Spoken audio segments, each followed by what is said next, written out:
Our buddy Chaz stops by to talk Ohio State football. We talk about the Oregon debacle last week and what to expect moving forward. All that and more next on Dotting the I with Davis and Chad.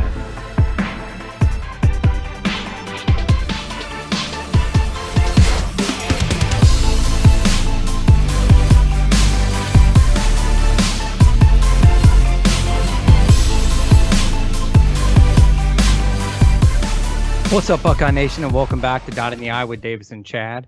This is episode 22, and I am glad to be back. Recently, I unfortunately got COVID-19, so I've been battling that. So it's been a heck of a couple of weeks in more than one way because sickness and the sickness that Ohio State football has brought upon me. What do you say, Davis? First of all, welcome back, man. I thought April did a great job filling in last time, but obviously, I definitely missed you. Glad to see that you're doing better. I know you still got kind of a long road to recovery, you and your family. Wish you guys nothing but the best, but glad at least have you back on here. And before we get too much further, apparently there is some paying up of prop bets in order. I don't know how to do this since I've never lost a prop bet with you. Just do what feels right. Well, it doesn't feel right. It doesn't feel right because I've never lost a prop bet to you. So for those of you who don't know, we make a prop bet, 3 of them, and it's usually best out of 3 at the end of each week for the upcoming game. And for the Minnesota game, we made 3 prop bets. It's been so long I can't even remember. I think it had something to do with blah, blah, blah, blah, blah, blah, but I lost. And to pay up for this bet, I have to be overly nice and complimentary of Chad during this episode. So first of all, I'd like to start out by saying that Chad was extremely right and I was very wrong. Chad is handsome and I'm not attractive. Chad smells good and I stink. We can get a little more personal later, but let's talk about my ass in these shorts. Spectacular. A grade A top quality meat right there. Me, on the other hand, no one even looks at me out in public. As a matter of fact, they make a point to look the other direction. As long as you're willing to admit that now. Absolutely. Yeah. So let's go ahead and continue this call or this podcast with some more of how Chad is right and how wrong I am moving forward. That sounds good, man. And listen, I'm pretty excited today. Not only am I back talking Ohio State football, but also we have a guest. We've been waiting to get on the podcast for quite some time. It's a good buddy of mine, Chaz Williamson, who might be one of the most diehard Ohio State fans that I know. And he's here to talk to us about what's going on, what the heck happened versus Oregon last week, and what's going on going forward. What's up, Chaz? Hey, man. Thanks for having me on. Hey, Davis. Hey, Chaz. Thanks for joining us, buddy. All right. So listen, man, real quick, this is the best way. There is no better way to kick this off other than this. I think everybody's pissed off about last week. So give me your general synopsis. What the hell happened last Saturday? Well, after watching it like 18 times, to be honest, it still makes me as sick as the first time. I just want to get that out there. It's hard to watch over and over and over. But I would have to say, man, it's that run defense, dude. And at first, I know on your Facebook page, I put fire Kerry Combs, but I'm not going to lie to you. I don't think we have the players to run that scheme. I'm sorry. I think that there's players that's sitting on the bench that's not seeing the field, that need to see the field. We don't have any, I guess, juice on defense, no wanting to tackle anybody on defense. It's terrible to watch. Like, it's honestly watching somebody helpless, like, get beat over and over and over on that run defense. It's just terrible. I'm sorry. Now, Chaz, you said something that I thought it was a very interesting point, and I actually 100% agree with you, is that I think after watching those first 2 games, and even if you want to go back to the Alabama game last year, we just don't have the players to run that scheme. I don't think it's a bad scheme, but in order to run that type of scheme, you need to have elite players running those because you're playing so much man. You're relying so much upon certain individuals holding up their end of the bargain instead of kind of an overall team effort. I mean, look at it at how many players already this year that we're starting, not starting, but at least a lot of snaps for true freshmen. You don't see that in an Ohio State defense. Normally, players wait a couple of years, and by the time they get up to that role, barring a little bit of transition time, they're almost elite already. And we're already bringing in true freshmen, and the reason why is because we just don't have the players like we've had in the past. I'm not saying that there's not someone on the roster right now, but overall for that scheme, I think it's the wrong scheme. So I think you hit the nail on the head right there. Well, thank you. I don't want to bash every player, but I'm going to be honest with you, just from what I see, my biggest disappointment on that D line to me is Tyreek Smith. I've even talked to Chad because, me and him all the time, he'll ask me hey man, who do you think's going to have other than, your obvious guys like Olave on offense, who do you think's going to break out?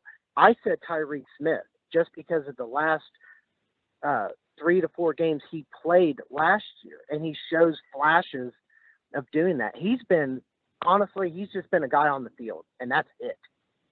And to me, that's disappointing. The senior guy that comes back and he's done nothing the last 2 games. He can't get a run stop. And if you watch the game over and over, like I have, I'm sorry. Like Chad says, that's a big compliment to me, which I appreciate that. I'm probably one of the biggest Buckeye fans ever because that's my whole life. I don't miss Buckeye games for nobody. But the one player that impressed me the most was JTT. 2 plays he had a tackle for loss. He stuffed the pull blocker. He batted a pass down too. He batted an important pass down, a 3rd down pass. Thank you. And that's the guy that's been there the least amount of time. Yeah, I mean, he came into camp the latest, and he's already seen. But I mean, if you look at him, he literally looks like he's an upperclassman. He is ginormous. But that's the thing. That is the thing is that, okay, here's my take. And so, the Blocko is important, right? They give the jersey or the Blocko to a team captain. And of course, usually it's on defense, and it was on defense last year with Jonathan Cooper. So this year they gave it to Thayer Munford on the offensive line, which is great. But again, I think that's showing that there's just no one that is really that guy on defense. There's no one that's stepping up and being a leader on defense. You have a bunch of players. You have some injury issues.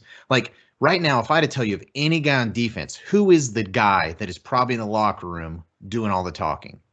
Maybe Haskell Garrett, but Haskell Garrett has been, he's getting double teamed a lot. He's you can take him out of the equation a lot, but who else is really leading that defensive field? Who else is going to give that defensive group some grit and, just the body language of getting out there and doing something? You don't have anyone out there that I could even pick that takes that role.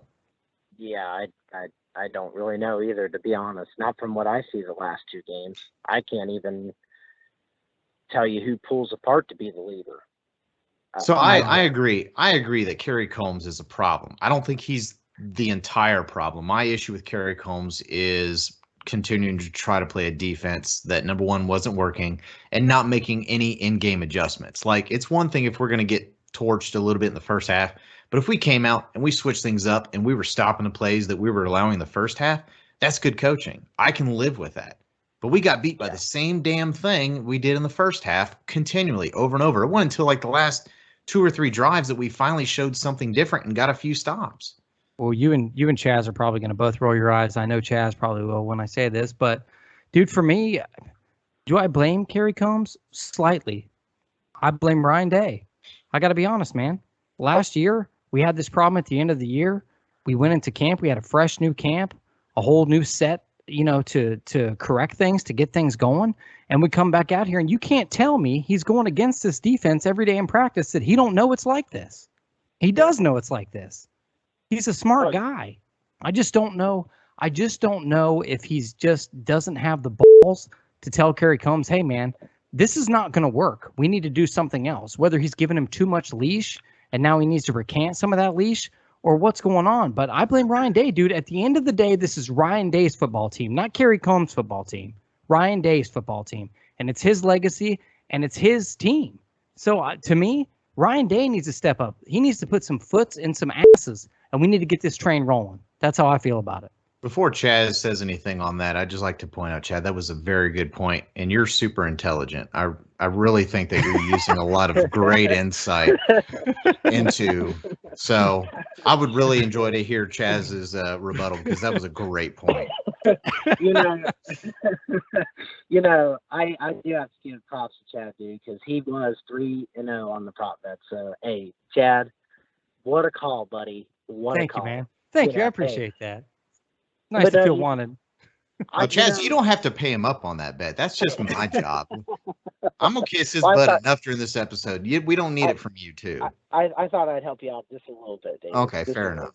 Fair enough. It's been a bad week for everybody. Okay, Yeah. I'm sorry, but no, I'm not actually, Chad. Believe it or not, I'm not rolling my eyes on that, because you have to know, like, okay, when to step in and when not to step in. I will say one thing about the way Ryan Day at the press conference yesterday, if you guys watched, like, I watched it. No, he's not happy at all. No, and he's taking responsibility for it. Yeah, and Chad, you're right, dude. Like, I know me personally, if I was Ryan Day that day, I probably would have pulled an Meyer and had a heart attack on the field, because there's no way you're telling me, anybody, like, just generally, casually maybe watching the game, you're not seeing that it's the same thing over and over and over and over, and you're just gonna go, oh well, I'm not doing nothing. Oh well, just shrugging my shoulders, like, oh, we can get him, or the football gods are gonna come down and do something. We'll have a missed fumble or something. I just don't. I'm like you. I don't understand it either, because Carey. It wouldn't have just been Carey. Let me say that it's not even just Carey. It's Al Washington. The linebackers. I know I'm gonna probably be sporadic, but the linebackers aren't filling holes. No, they're certainly not. Mitchell is standing there waiting to get blocked, and poor Tommy is taking on the double team, and he's just like, he's slow as molasses, and everybody, got on Tough Borland, but I'm sorry, but what is the difference? It's no wonder Tough Borland started last 2 years. Who the hell's behind him? That's what I'm saying now. To be honest with you, man, the only person that's really even remotely kind of, I can't even speak, my feathers fluff, would be Denzel Burke, man. I think he's having a great year so far. I can really see a lot in him. I think he looks like the next Denzel Ward. I mean,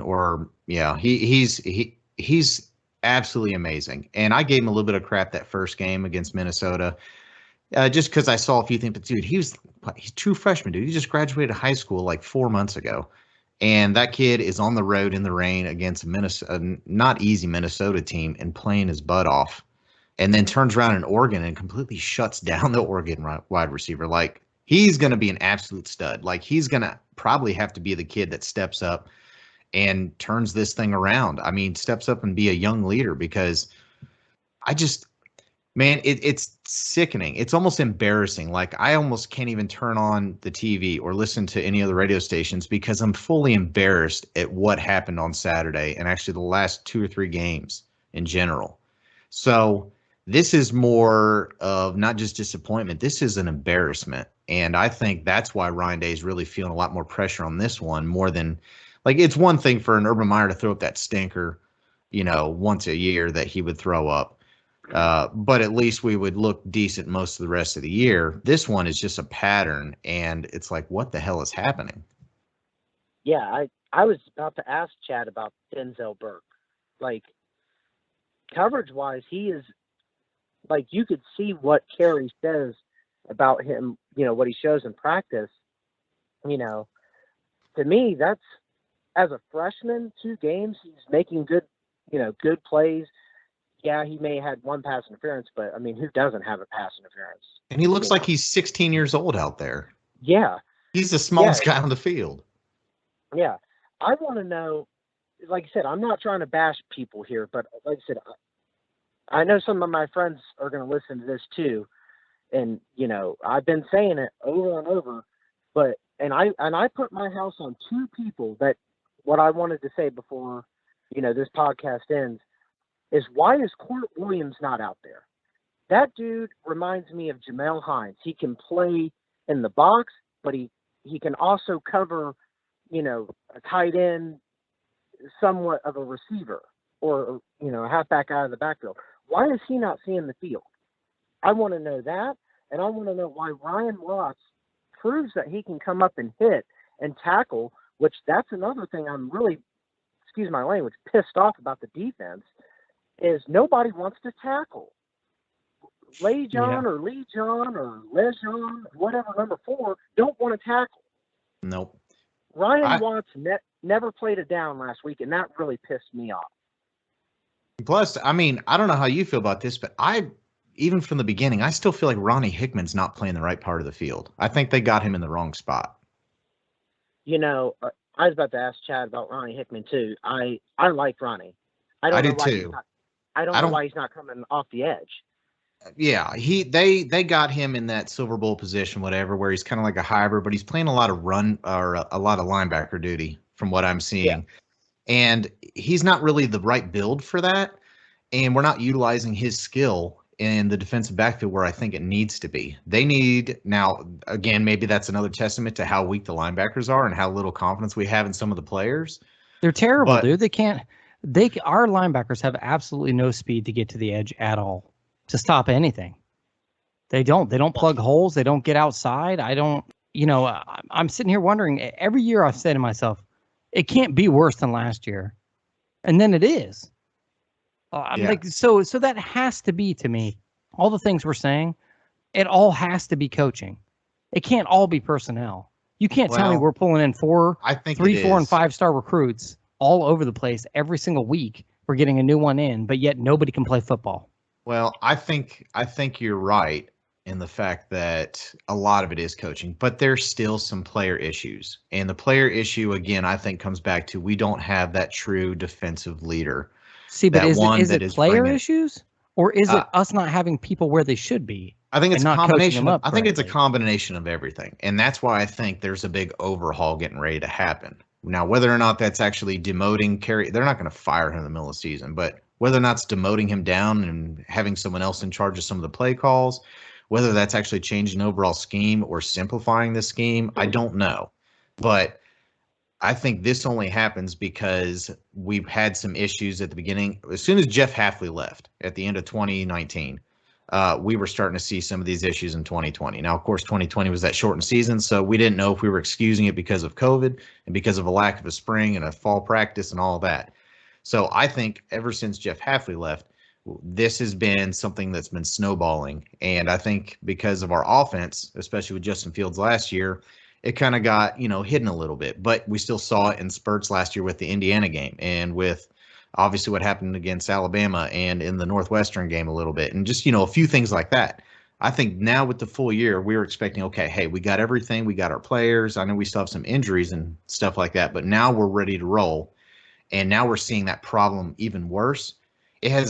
It's something that is not a quick, easy fix. And I think that these changes are going to take some time. Now, the good thing is we got 2 cupcake games coming up to try to get some things changed. But, I mean, I really don't see this getting fixed this year, in my opinion. Dude, how do you guys feel about Josh Proctor? I think we lost probably our biggest leader on defense, to be honest with you. He's the one I probably trusted the most. But True. You may not agree with me. I feel like he was one of the players out of position. To me, he should be the hybrid, the strong safety, because that dude will come up and hit you. And he's got he will. Speed, he can lay the wood, man.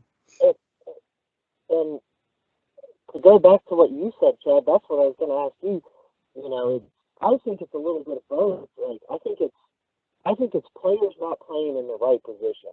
Because defense, I'm sorry, man, people may not agree with me, and I know that if you get to know me, I'm the type of guy, I'm going to say my mind, and people think I'm arrogant or annoying. I don't really care. But defense is simple. Like, they had no pressure Saturday. I'm sorry, but I don't know why, like you said, why is Hickman not coming off the edge if you're doing read option? that quarterback could easily pull the ball too soon and there's a fumble. Or you keep hitting him. Why are we not doing anything like that? The linebackers, you tell them, get to the hole. Don't wait. Go hit somebody.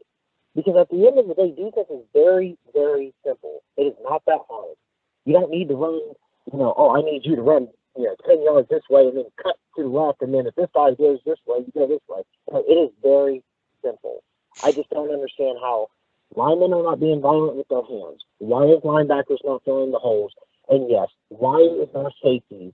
And this is one guy I had to bring up after Lejean or whatever his name is, Legend, is Bryson Shaw. That dude does not know coverage. And I thought Isaiah Pryor was bad at angles. That kid's bad at angles.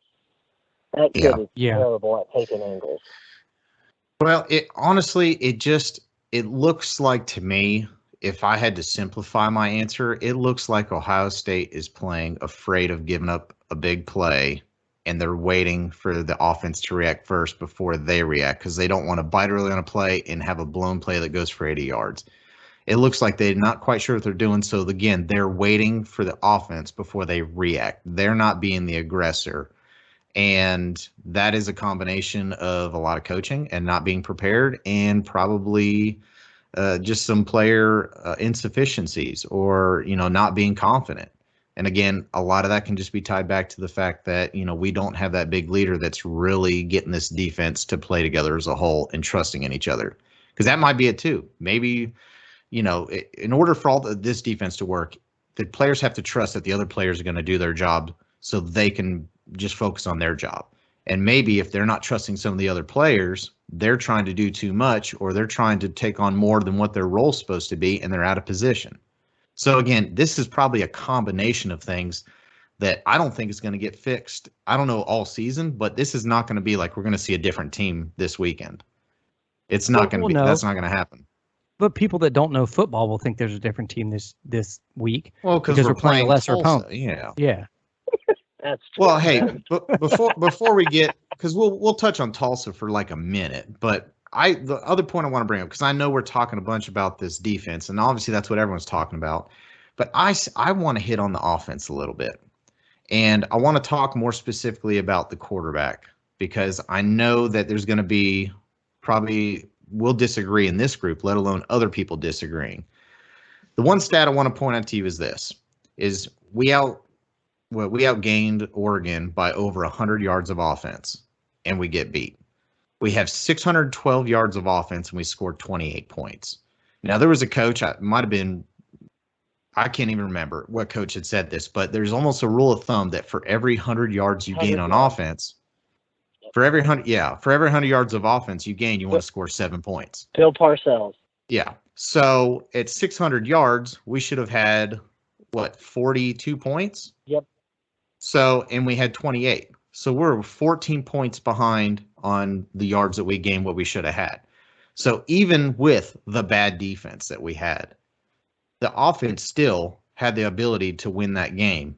And it wasn't necessarily as much at the end, them faltering, but it was the beginning, scoring 7 points in the first half and already having, almost 300 yards of offense in the first half. That can't happen. And for all those people that say, oh, CJ's great, he passed for 480 yards. Like, if you actually watch the game, man, he overthrew a lot of people. There was a couple drops that they had, but he probably threw them a little late, and that's why the guy got hit immediately and dropped it. And the biggest issue I have is in the running game where he could really be utilized, especially on those 3rd and 4th down and short, he is not reading it correctly at all. He is giving it off, and we're losing yards, and we're not picking those up, and we're finding ourselves going for it on 4th down 5 times in a game. So I kind of want to hear, Chaz, where you're at, I guess, with our offense, because I know we definitely have all the players there to do it, but I'm seeing an issue that maybe we might be stuck with all year.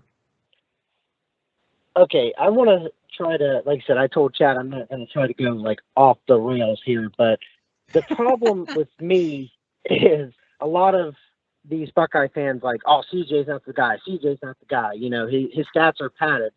Okay, but let's be honest here, man.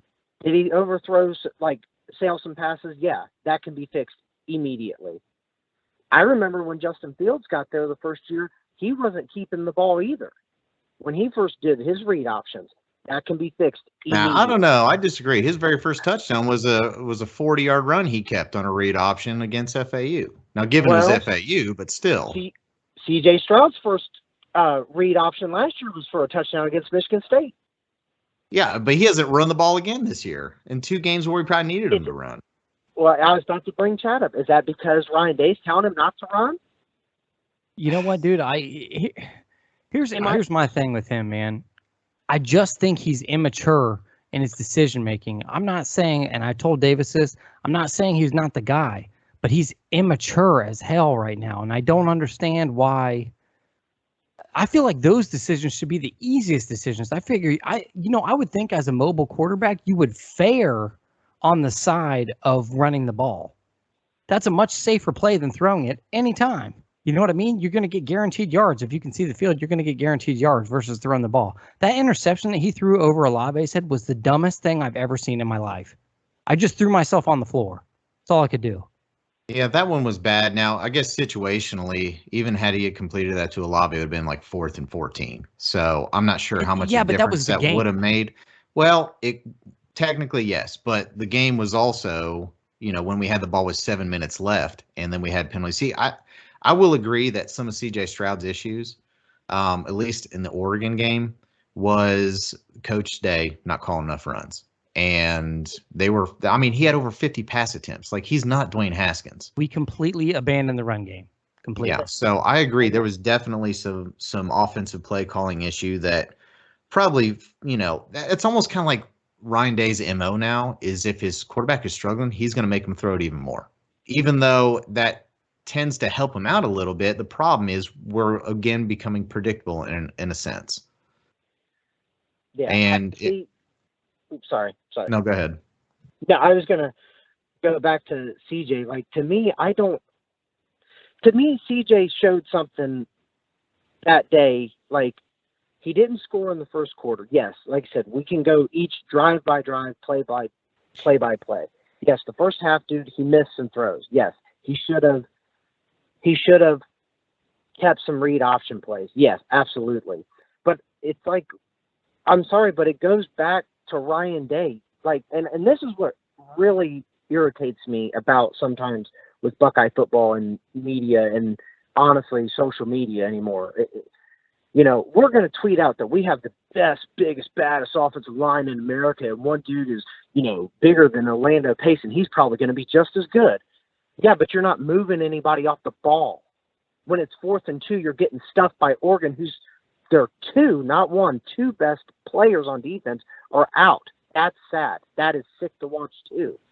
It's like your leader, Mumford, is getting called for holding.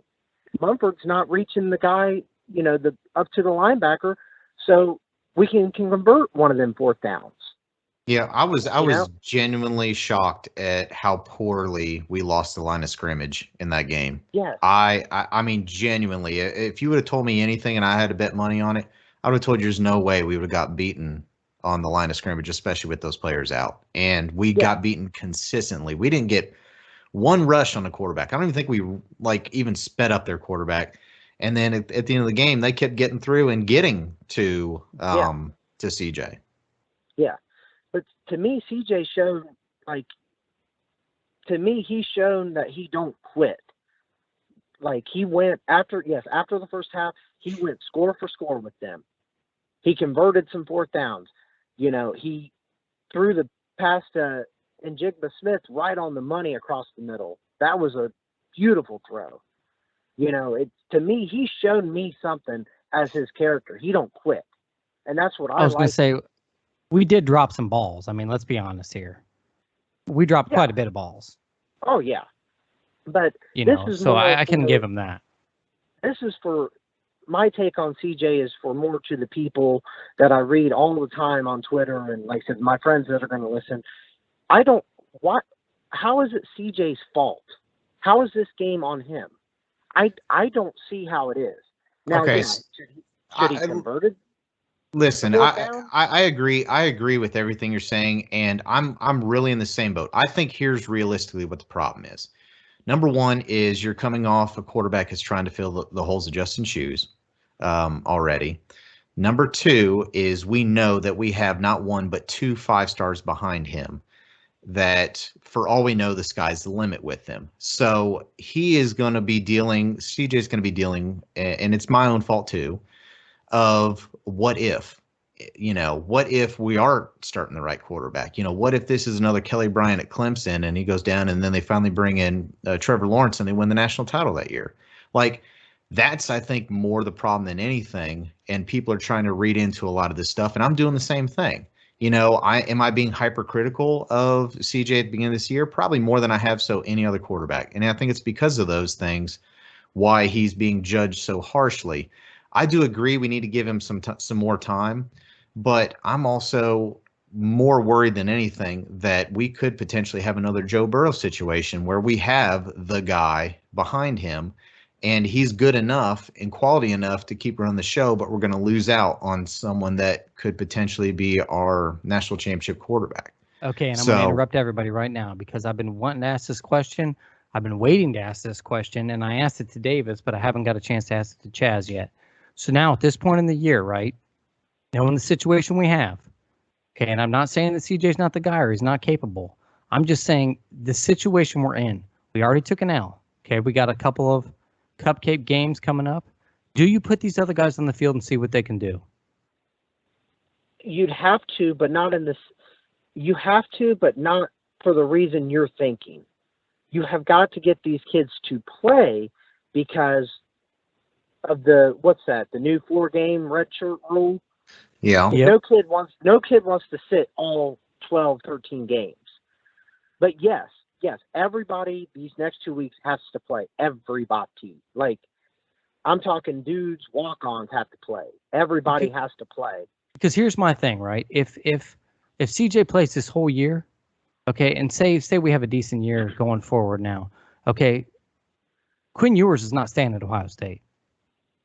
If CJ Stroud has a good year this year and it's his team going forward, Quinn Ewers ain't staying here. He'll be somewhere else. So, like, that's what makes me think, like, do you put him out there now? Do you put him out there now and see what he can do? And what if he is the second coming? You know what I mean? What if he is everything plus 2?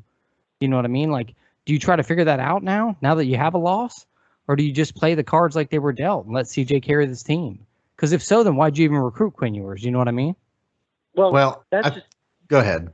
I was about to say recruitment. Yeah, you always try to recruit the best player no matter what. But then that goes back to playing the best player too, right?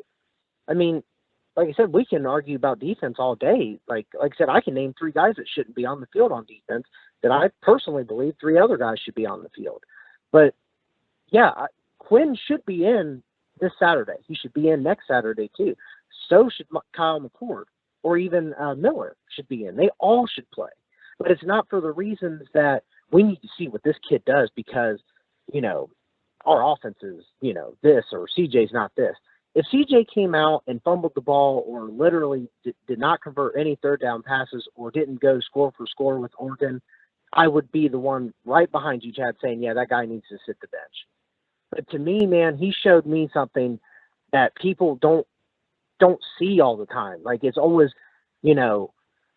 people, like, especially people who are casual fans, if somebody throws 50 passes and they're 49 for 50, all they bitch about is that one incomplete pass.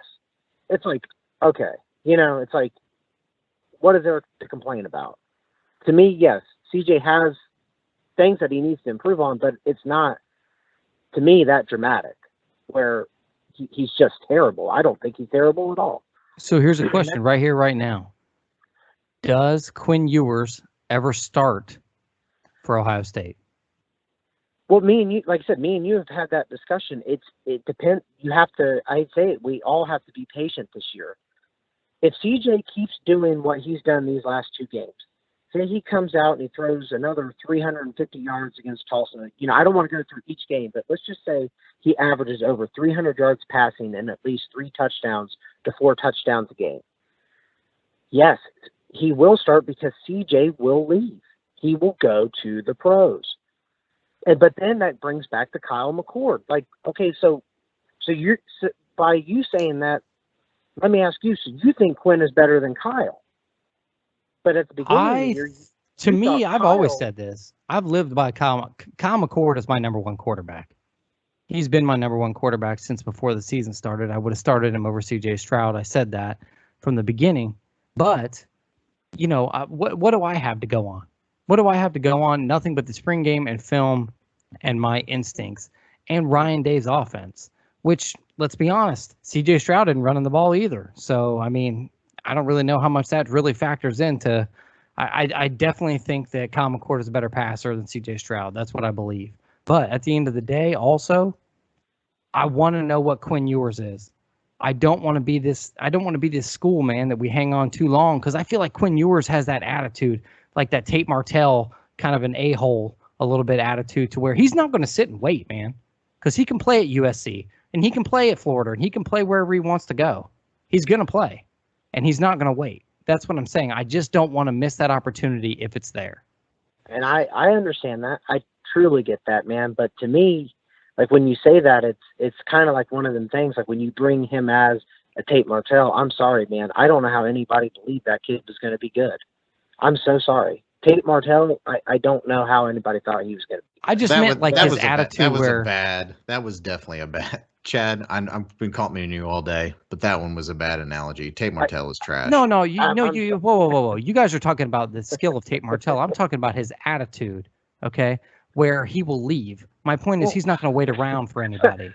Well, I don't mean to be this way, but the Tate Martell attitude is I'm going to go, be a starter at Miami, but not, be in the depth chart, and then I'm going to transfer to UNLV and not even be a top 3, starting quarterback. He'll probably win a Super Bowl. He'll probably win a Super Bowl at Belichick next year. To me, that's the attitude of Tate Martell. Well, I think the biggest thing at this point is that they're supposed to have the right guys in. I mean, if you really trust and believe in Ryan Day, he's gonna have the right people starting that need to start, and he's gonna manage it. I mean, that's why he's being paid millions of dollars to do this. If there's one person at least that I've seen so far this season that I've trusted him before, but I really trust, is Coach Alford for the running backs, because you've already seen in the first 2 games how that depth chart is switched automatically, and Master Teague's almost been squeezed out, which is ultimately what we thought should happen, and it's actually what did. He's not staying on because he's a 3-4 year player and because he's a team captain. He's not seeing it because we have better running backs. And that's why you're seeing Mayan Williams and even Trayvon Henderson continue to get more and more snaps, because the better player is playing. So if we really want to trust in this, I mean, it really feels like with what Ryan Day is saying a lot about C.J. Stroud is he's really saying, hey, listen, this kid is special. Just give him some more time. And he's going to try to find a way to try to keep at least Quinn or Kyle happy. I think there's no way we keep all 3. And I didn't think there was any way we're going to keep all 3 to begin with. But I'm going to have to just try to trust that Ryan Day is going to manage this quarterback situation to try to keep the best player on the field when he feels like it's the best player, while still trying to keep the other ones happy. I mean, that's all we can do at this point. I'm not going to judge Ryan Day up to this point. But from here forward, I am going to judge Ryan Day. I want to see, what does he do now? Okay, we got rocked in the face, so now what? That's how you tell how you handle adversity. Right there, yeah. Chad, like you're right. Like, to me, I've always said that. Like, when you get punched in the mouth, how do you respond? And right there, the two key things that need to be addressed is yes, like I said, I don't want to go back on it, but defense needs to be addressed. And to me, that offensive line, you have these 5 monsters on the line. Okay, we'll run the ball. And that's not because CJ or we don't have the receivers.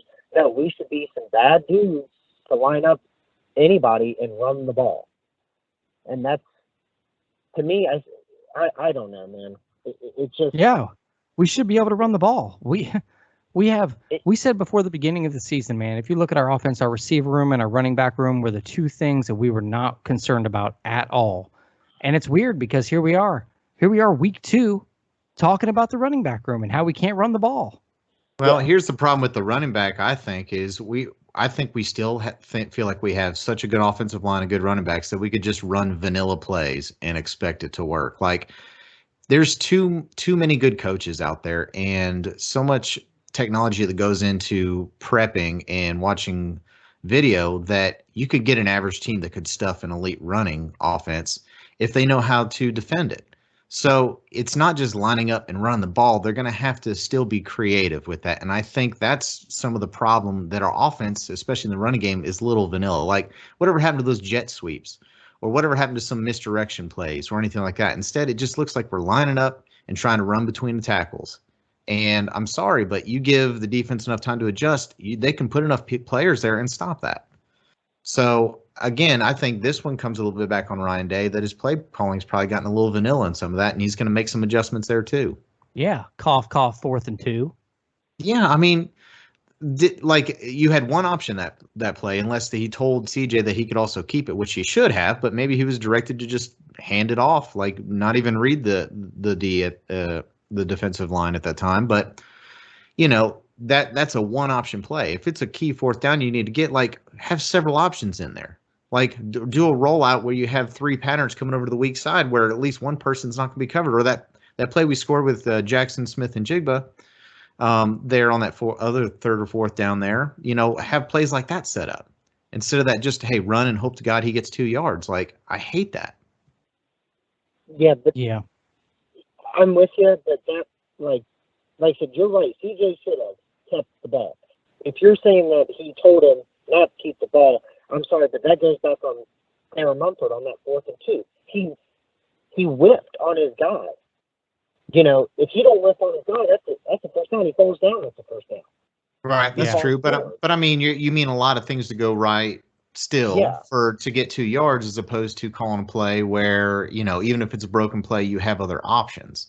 Yeah. I mean, then again, I'm not a play caller. I'm just doing this, with my untrained eye. But, there's a lot that goes into this that, not just being a Weekend Warrior fan, like really diving into this. I know there's a lot that goes behind the scenes that sets this stuff up. There's a reason to the madness for some of this stuff that sometimes may think, well, why do we keep doing this and we're not doing this? With the exception of Kerry Combs. I don't agree with what he's doing. I think he's a little bit clueless, in my opinion. But yeah, like I said, I mean, I'm not being funny. Like I said, you guys are going to laugh and chat like that. Like, you're probably right. Like, this is just off the top of my head, because, like I said, I've watched it 18 times since Saturday, and my wife she don't like, that I watch it over and over and over. I damn near kill myself every time I watch it. But, like, you're right. Jeremy Ruckert comes in motions, and he sits down, and then it's like, it looks like a read option, but you're right. It could be later on in the season where, hey, we're going to add where it's a play action, we're just going to dump it to Ruckert, and he's going to go out for 3 yards and, maybe get the ball and turn up and run. You could be right. It could be something like that too. Or it should be later in the season, or maybe later that game they were setting it up. Because I've seen Ryan Day do that 100 times. Last year against Penn State, with Ruckert in motion, and Clemson when the play action rollback passed at Ruckert. So, that's off the top of my head, but. Well, let's go ahead and wrap this game up. I know we've been rambling on, and we could probably talk hours on this, to be perfectly honest with you. But I'm actually curious, as we wrap this up and we just give a quick little preview for the next game in our prop bets, what is realistically going to be your expectations? Okay, and I'm saying your personal expectations, not what do you really think is going to happen, but what ultimately are you wanting to see as this season progresses now? Because, my take is, obviously I want to see us improve and still have a chance for the college football playoff. But realistically, from what I've seen in the first 2 weeks, we don't even deserve a shot at that. And I think that needs to be taken off the table immediately. And the focus for me needs to be, can we look like more of a complete team? So my expectations are a lot more open at this point. I'm just wanting to take a week by week personally and just kind of see if we keep showing improvement in certain areas. And then if we just, we get to the end of the season and the only loss was Oregon and we look better, it could possibly be a repeat of 2014 and it could be a magical season. Or This could be a season where we lose 3-4 games. It could be the first time we lose to the team up north in 8 years. I mean, I don't know. But my expectations are pretty open, but I'm really keeping it week by week. Where are you guys at? You go ahead, Chad. You go ahead. All right. Well, I got to be honest with you, man. I don't think that this team has the personnel we did in 2014. Yes, we lost early, and we ended up coming back, and it was a great, memorable season. I don't feel like we have the staff defensively that we had then in order to pull something like that off. To be honest, all I want to see, I think all we can really bank on this year is that our offense kind of figures it out a little bit as far as play calling and our offensive line, so we can establish a good running game and keep that, get ever closer to that elusive 250 offense that we love so much, that equals victories. And I think that we improve every week to week on defense and try to get a little bit better every week so that when we hit the end of the year, when we're hitting postseason play or wherever we end up, first of all, we don't lose to Michigan, because I really will throw myself off the roof. And number two, yeah, you got a taller house now too. That one might cause some damage. Yeah. And if we do end up in the postseason, at least we don't, come out and get embarrassed. But to be totally honest, I'm not confident in this team. I'm really not. They haven't showed me anything to make me think that way. Now, I'm going to have to see a pattern of improvement, just like we've seen a pattern of terrible defense, in order to convince me otherwise. But other than that, I just kind of want to get better week to week and see if we can't pull off some victories going forward. Yeah, I would say my expectations as the end result, like Big Ten title. That's my expectations, and after that, I don't really have any, and that's just the harsh truth. Just because of what Chad said, this defense, and he said that at the beginning before the even season starts, is can you stop Bama? Can you stop Oklahoma? Can you stop even if you make it to the Big Ten title? Can you stop Iowa's run game? Can you stop Wisconsin's run game? That's a big question mark now for me, because I didn't get to bring this stat up, but the last 3 games, teams have averaged 209 yards rushing. That's terrible. Anybody who's a football fan or any team, you could be a fan of, Division II team that's never won a game in the last 4 years. That's unacceptable, especially on the defensive side of the ball. My expectations is Big Ten title, and that's about it. Like, I don't expect them to go to playoffs just because of their weaknesses. I mean, we would have to actually be Oklahoma and shoot everybody out, But yeah, my expectations is Big Ten title, and that's about it. But yeah, I think that's pretty realistic. I mean, I don't know about you, and I know it's early, but it really seems like the rest of the league is kind of improving, and it feels like we took a big step backwards. So I'm legitimately concerned when we play Penn State this year, when we play Michigan State, who's looked good in 2 games.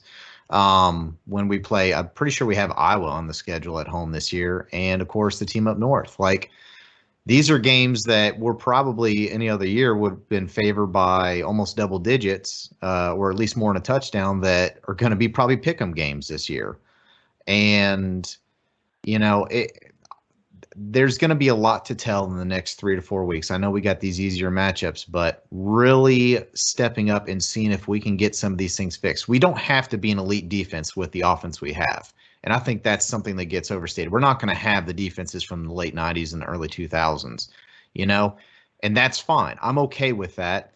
But if we can still find a way to be gritty, get some turnovers, stop them on 3rd down, still give up some yards here and there, but, keep teams in the 20-point range or lower, like, that's realistic. And you don't have to have an elite defense to be like that. It doesn't have to be a Georgia or an Alabama. When you have an offense that's putting up 500-600 yards a game, you keep them under 20 points, you're going to win every single one of those. So, that I think that's going to be the biggest tale. Is I think the offense will definitely settle in and keep getting theirs. It's just going to be all about that defense. So we'll just have to wait and see. Yeah. Well, hey, Chaz, I know you got stuff to do, man. We appreciate you dropping by, man. Loved having you on the show finally. Yeah, thanks, man. Like I said, anytime I'd like to be on. Like I said, I appreciate it, and I know for listeners, they're probably going to think that I'm an idiot, but I don't really care. Like I said, they can come on here and try to prove me wrong too. So. Well, the thing is, but, they thought you were an idiot. Now they know. Oh, yeah, because now they can have tape and rewind it back. Yeah. Appreciate you guys having me on, man. Like I said, I like listening and everything. So awesome, man. Yeah, we'll definitely have you back again, Chaz, for sure. Yeah. Thanks, man. I appreciate it. All right, absolutely. Buddy. Yeah, so Chaz, obviously, I know he's your buddy and you work with him. You guys talk a lot, and I've had a couple conversations with him. He's got really good insight because he does pay attention. He's more than just a super fan of Ohio State like we are. He pays a lot of attention to kind of the ins and outs of some of that stuff. So he's knowledgeable too. So he's a great person to have on here. But really, you just love the passion because you could hear it in his voice. You could hear it in ours.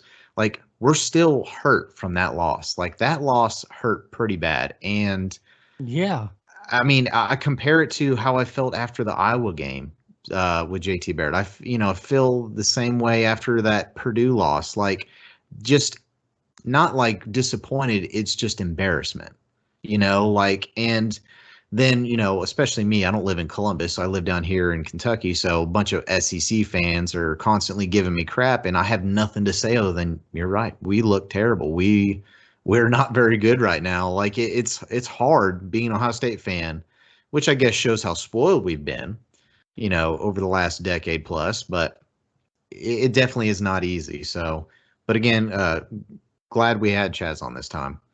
Yeah, me too, man. It's long overdue. Hopefully we can have him on again soon. So let's get on to these prop bets here for Tulsa. Yeah, so obviously we have Tulsa. We're not going to do a game preview. I mean, it's Tulsa. We're favored by 24.5 points. We both believe they will cover that. So I guess the only thing to really look forward to is, I'd like to see the defense play better, but I think they will because it's Tulsa. Like, you're going to see an improvement. So it's going to be hard to really gauge how much we improve against a team like this, and especially the following week against Akron. But I guess, it'd be time to pad some stats, get some guys in there that haven't seen some playing time, and hopefully kind of get some people healthy for Big Ten play. So we came across our three, and I think the first one, we're actually going to stick on the defensive side, and we set our sack total overall for the game at 1.5. I think we'll be a little bit more aggressive, especially with Tulsa probably not having the best offensive line. I think that we'll get 2 or more sacks. And Chad, you disagree? I do. Okay, you think we'll get one or less? I've lost my confidence, dude. And I hope I'm wrong on that. But I've lost all my like, honestly, I'm like the guy that's like, whatever, just say whatever you want. I'm that guy right now. I really am. Yeah, that sad sack in the corner. Oh, I don't want to do it. Yeah. Fair enough. Okay, so I got 2 or more. You got 1 or less sacks. The under over for the game is 61 points, and I think you believe that we'll still get like 40 points, but you don't think we'll give up enough. So you're taking that you think the total for the game would be 60 points or less. Correct. I am going 61 or higher just because I believe that we're going to score a lot. I think at least 45 points or more. And I think especially we do it early on and we put some backups in, especially with the defensive trouble we've been having. I think we give up a couple scores, maybe almost 20 points to them. So I see us going over 61 or higher. So we differ on that one as well. Yeah. And back to Ohio State rushing, because it was okay against Minnesota. I think we had like 250, 260 yards, maybe somewhere around there. Almost non-existent against Oregon at like $128, which is terrible for Ohio State standards.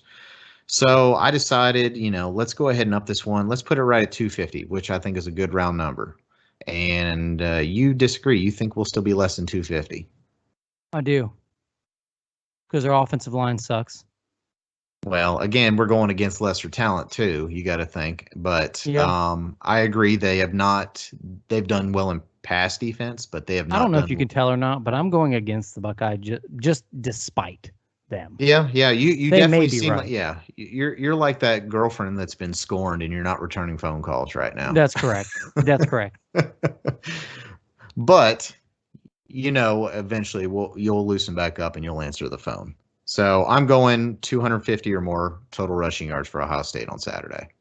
Okay.